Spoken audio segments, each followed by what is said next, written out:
तो बोला भैया दूध के कर्जा के चुकाई अखिया खोला भैया दूध के कर्जा के चुकाई अखिया खोला भैया।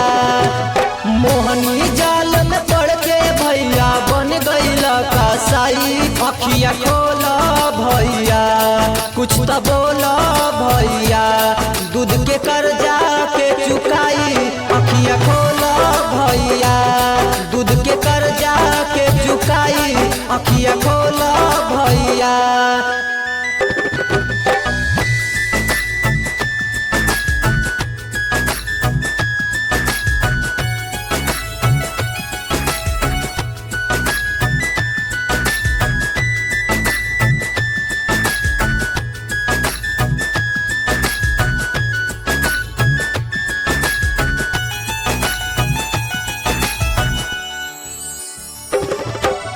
मेहरी के फेरा में पड़ के भाई के दिल दुखवला जन्म देवे वाली माई के खून के आंसू रोवला। मेहरी के फेरा में पड़ के भाई के दिल दुखवला जन्म देवे वाली माई के खून के आंसू रोवला।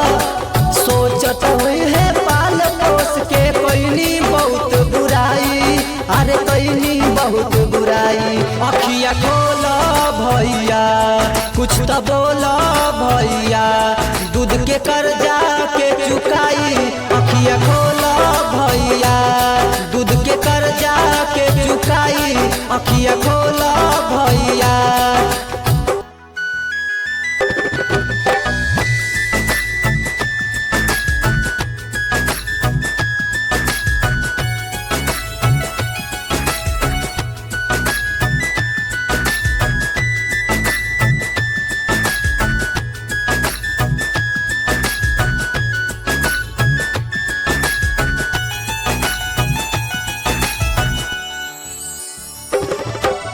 माई बाप के कीमत पूछा जाके गोनाथ से राइटर अमजद बतिया लिखले बाड़े हो साच में।